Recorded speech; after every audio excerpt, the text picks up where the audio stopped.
All right, guys, time to dive into the first theory. Before we begin, I'd like to just really slow things down and take a few deep breaths because the day one theory is all about 3D. It's all about grounding, it's all about the body, and it's all about the time. So let's take a few deep breaths.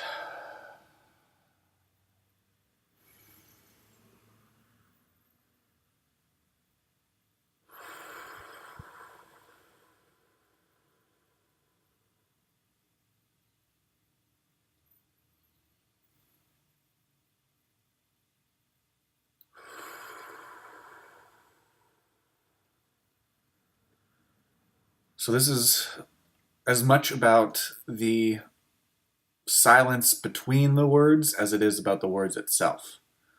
So I may have pauses, but the pauses are important as well. So as we dive into these theories, really, this is about you applying these things amidst whatever is going on in your day. This is not about taking time away from your flow of things to do, your busyness, and all of the things that you have to cross off the to-do list. I'm not about trying to take time away so that you can focus on this. The whole intent about these theories, the application, the subtraction that these theories are posing is to do it behind the scenes. So whatever you're doing, you could be up here making experiments for these theories while you're doing the things you're doing in your life. And that's really how I want you to approach this is the work is up here and not out here. Does that make sense? Okay? So, the day one theory is the first of the unphilosophy theories. And it is really focusing on the third dimension, where the body is. And if you want to look at it, this is grounding. This is grounding in the new paradigm. Because when we talk about streamlining our healing process, making our flow of energy, the flow of passion, more efficient, and to open up to higher and higher frequencies of joy, consciousness, peace, freedom, all of those things that will transform our reality at a quantum pace are going to happen when we connect truly with our body and go towards where the day one theory is actually positing to you. So, the day one theory is posing that the body in its clearest state doesn't actually exist in time.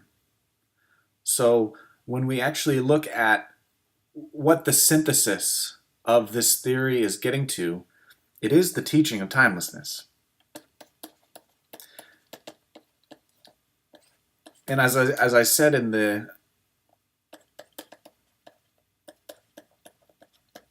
written posts, that personal development and transformation and assimilating new paradigm ideas, for me, is much more efficient when they're posed as theories.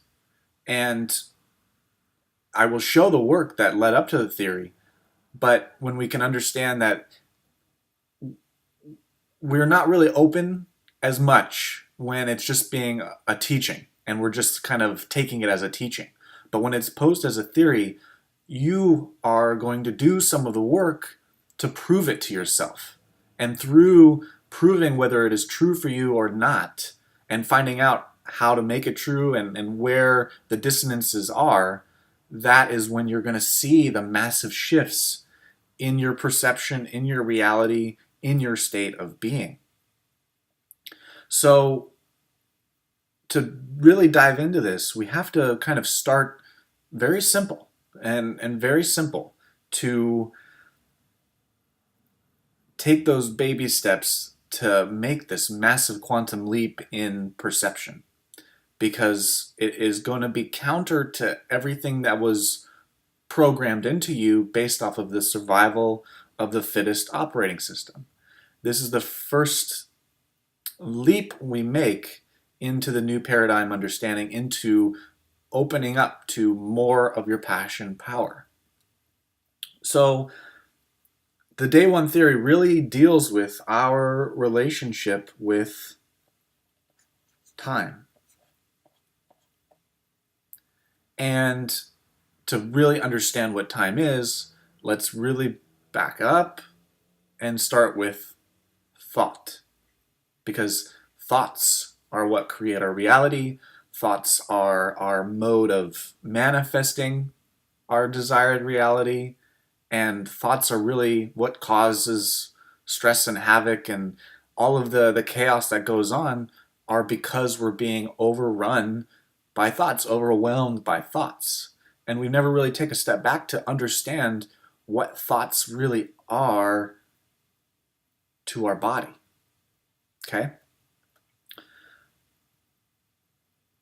So we have our 3D body. And the hypothesis of this theory is that the body does not actually exist in time. So how can we test this theory? How can we test this theory to start to get results of relief, of peace of mind, of ease and flow and excitement? How can we start to see these higher perspectives by questioning, by being self-inquired, by self-analyzing how we're carrying time? So the first question I'll ask that is so important is, how much time is contained in blank?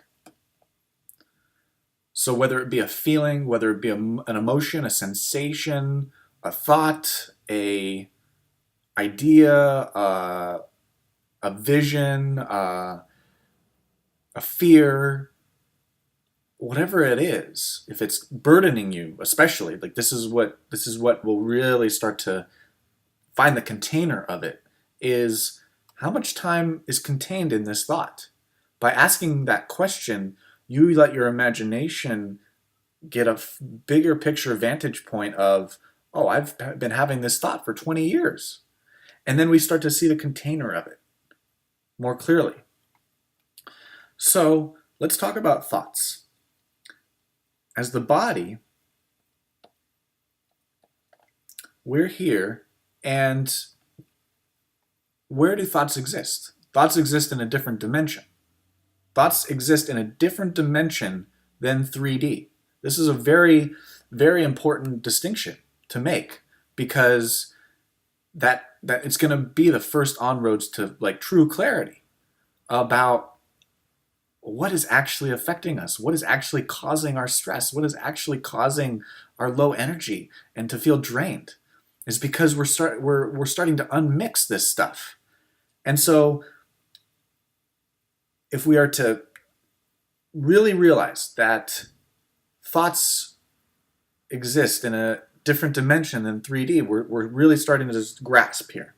Because if you look, that while you are existing, that you are having thoughts. And we'll get clearer on the mind in the next day. But today, we're really feeling the body in relationship to thoughts. And we can see thoughts very simply just imagine a thought is a box like this. That's a thought. A thought without depth is two-dimensional. It is like a movie screen that thought comes up, and it's like a projection of a movie. And it's our meaning that creates the depth. So when we're unconscious and two-dimensional about our relationship to thoughts, it's like the thoughts are just this endless stream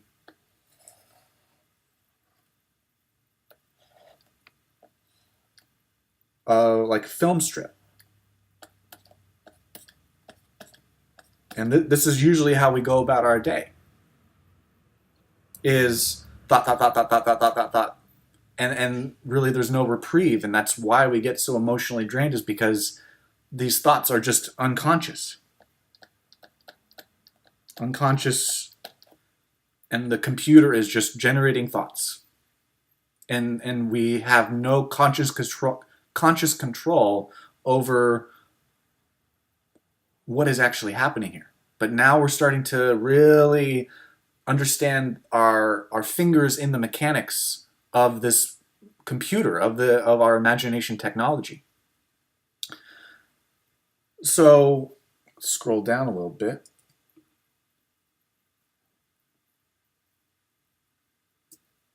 So now what are we doing here? Now we're starting to slow down. This is why we started with the breathing exercise, because to fully start to fly with our imagination and our passion, we have to realize our grounding first. We have to realize what the body is in relationship to thoughts, and that the body is just a thought as well. So when we start to wake up, when we start to really experiment with the day one theory, we see that our life, however many years our life is, we start to understand that that is one long thought.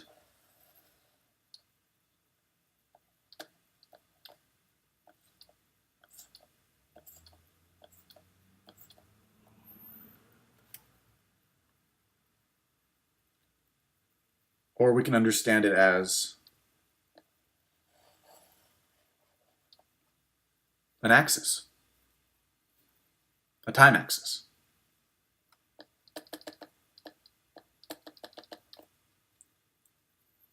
So once we add the time axis here, now we can start to see more clearly what a thought is in terms of a coordinate system. So in 2 dimensions, we have time on the x-axis, and let's say this is now. Now we can see what a thought is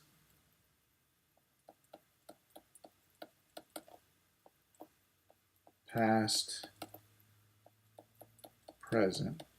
Oops, no.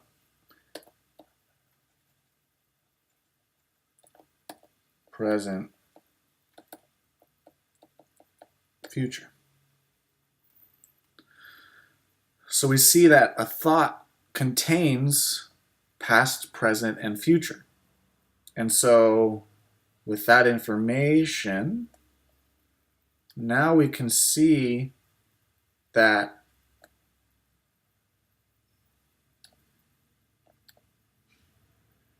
this is a thought, this is time,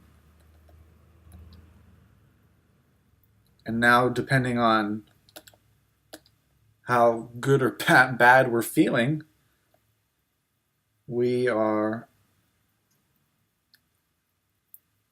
either feeling good or feeling bad. And this is very two-dimensional. This is binary, this is duality, is good or bad. There's no really gray area because it's two-dimensional.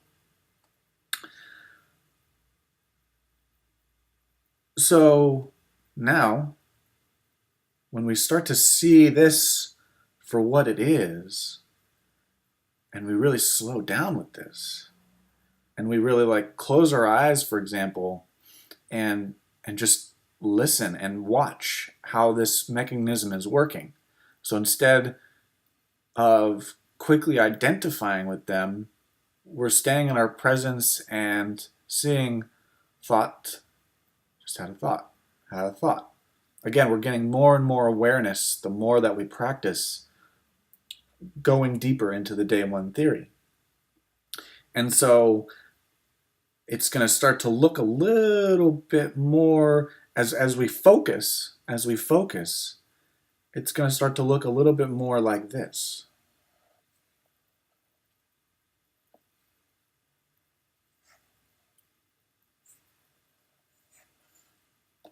Thought, space, thought, space,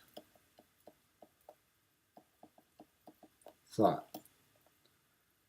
And the more and more we're focusing on what is happening, we can start to feel this space in between.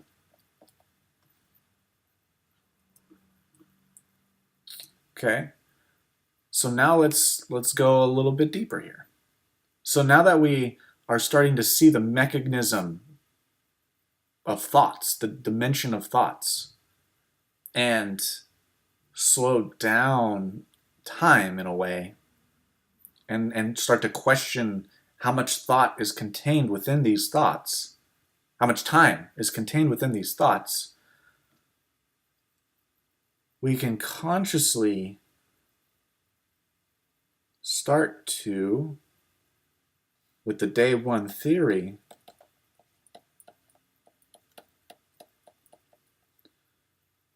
really get a sense of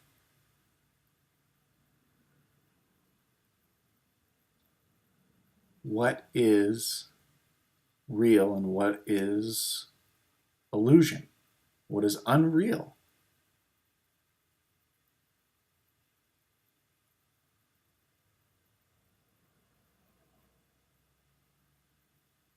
That any thought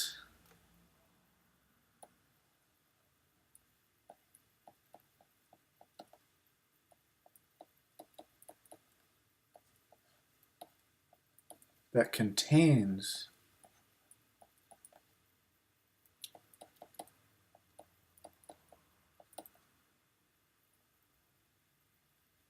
past or future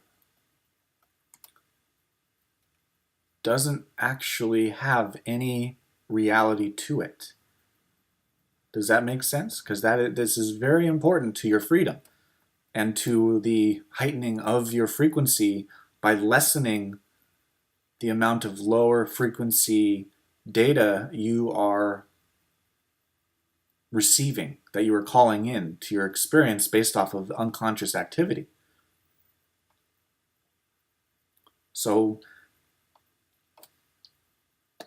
now, as we experiment with this, one thing I want you to try is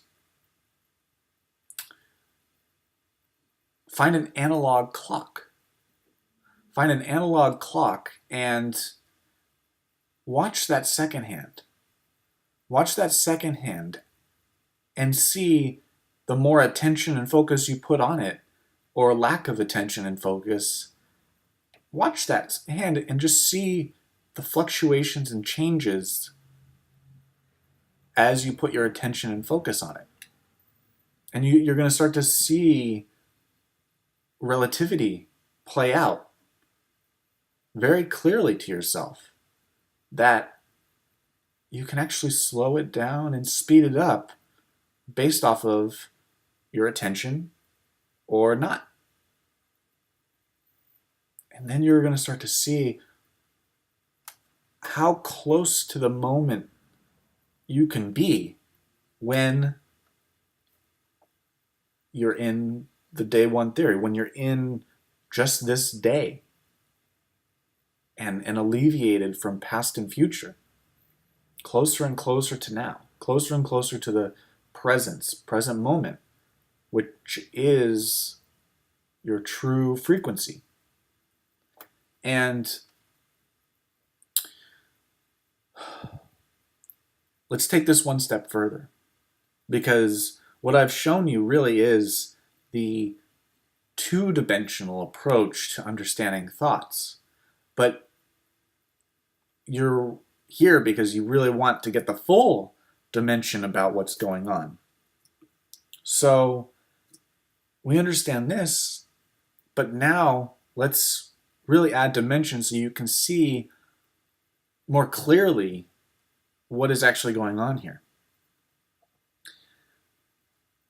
And that takes switching, or as we add the axis, as we add the third dimensional axis, we start to see something very cool. So it's XYZ, of course, when we add 3 dimensions. And this is 3D in your imagination. So when we do that, all of a sudden, boom, that's depth into the page.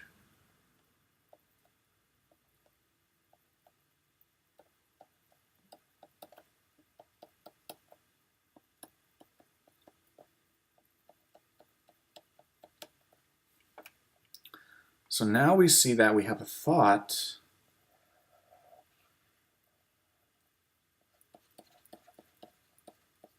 which is just flat. A thought is flat.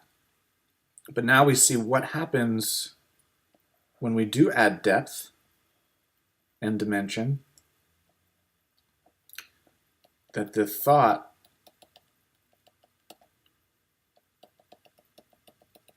gets dimension. It gets extruded, it gets filled with subjective meaning and energy. And so this thought can contain a whole bunch of time, and based off of how much you believe it, that's how much is going to be true for you, whether you feel good or whether you feel bad. And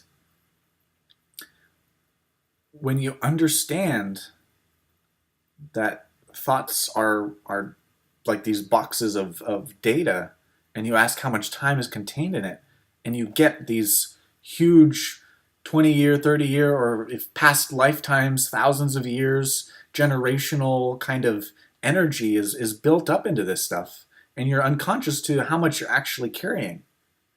And when you see this clearly, you can more accurately see your choice to let it go, to destroy it, to clear it, to resolve it, to dissolve it, whatever modality for you, metaphor, allows you to make your imagination make believe this stuff to be real, which is already what's happening, but in terms of working for you, it's instead of against you.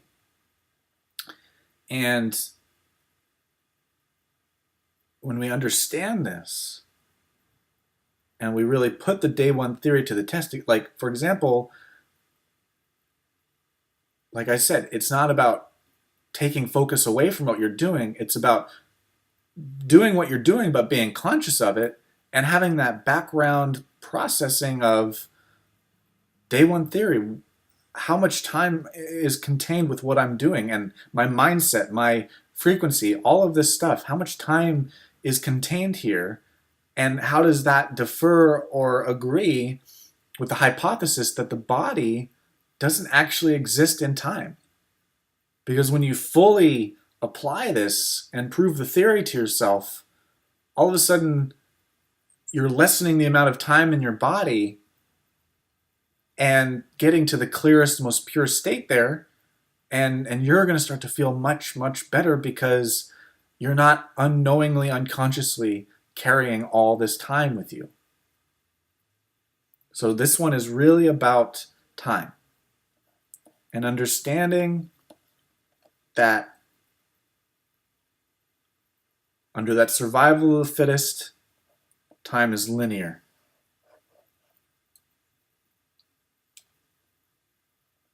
Start and end. But as you exercise the day one theory and you feed stuff into it, now we're starting to dismantle that old programming, starting to subtract the time that is in your backpack, the time that you're carrying, and now we're opening up to seeing that you are not the collection of time and life, but you only exist within this one day. This one day as the starting point to become timeless, to feel timelessness and the peace of mind that connecting with your timelessness is really trying to get you to.